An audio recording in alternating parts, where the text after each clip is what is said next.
আসসালামু আলাইকুম কেনাপসাক of physics YouTube চ্যানেলের পক্ষ থেকে আপনাদের সকলকে স্বাগতম। আমরা করতেছিলাম ক্যালকুলাস 2 অনার্স দ্বিতীয় বর্ষে। তো আমরা আজকে যেটা করব পোলার ফাংশনের বক্রতা। তো এই চ্যাপ্টার থেকে বেশি ম্যাথ নাই, কয়েকটা ম্যাথ, তবে এখান থেকে কয়েকটা নতুন সূত্র জানতে হবে, সূত্রগুলো আগেরগুলোর মতোই।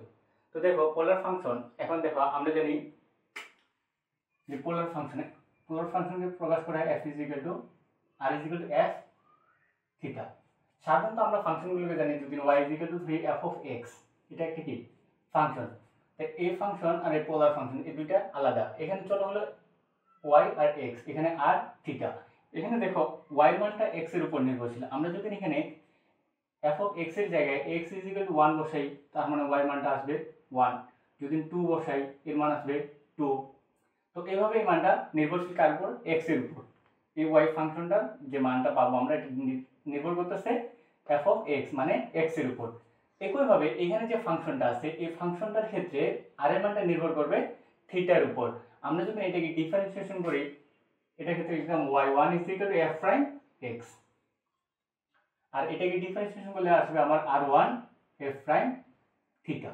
তার মানে এটাকে আমি থিটার সাপেক্ষে ডিফারেন্সিয়েশন করব, আর এটাকে ডিফারেন্সিয়েশন করলে আসবে আমার r1, এটাকে আরেকবার করলে r2, যেমন যেভাবে আমরা এটাকে করতাম, এটার সাথে এটা মিল আছে।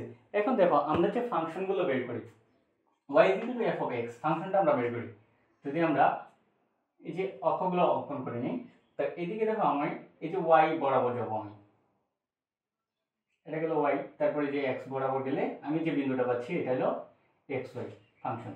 তা আমরা এগুলো এই যে y f of x ফাংশনের বিন্দুটা আমরা এভাবে বের করি, x y।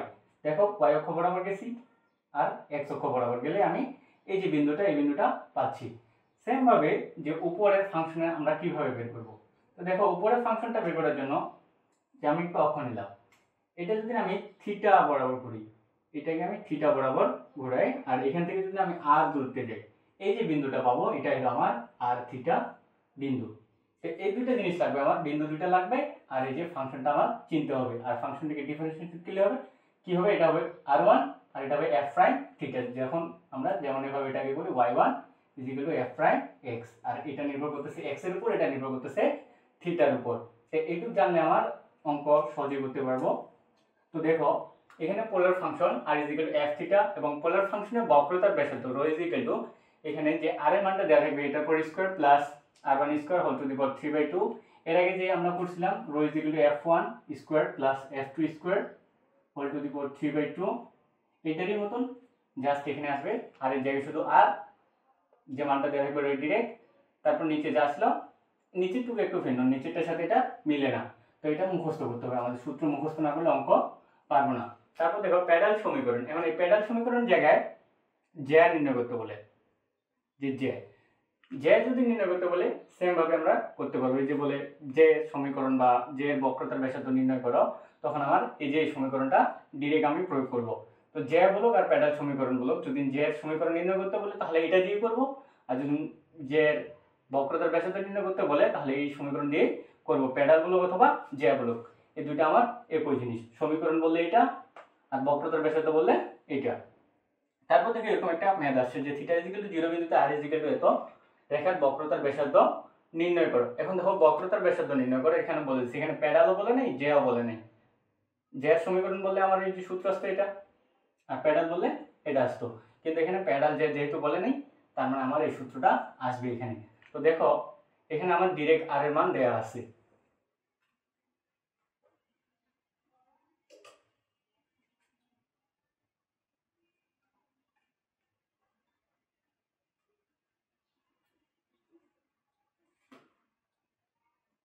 দেওয়া আছে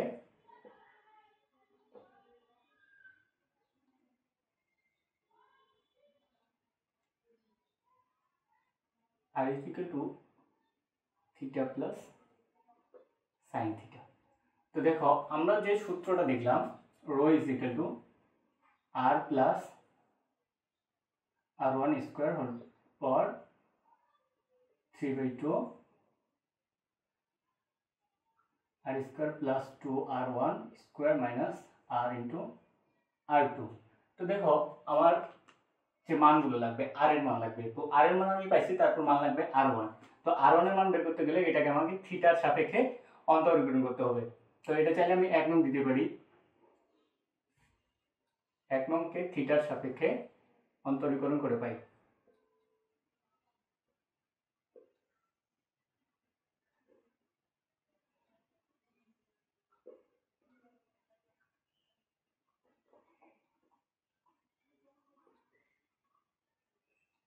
তো r কে যদি থিটার সাপেক্ষে করি r1, এটা ধ্রুবক, এটা থাকলো, থিটাকে করলে 1 প্লাস সাইন থিটাটা করলে আসবে আমার cos থিটা।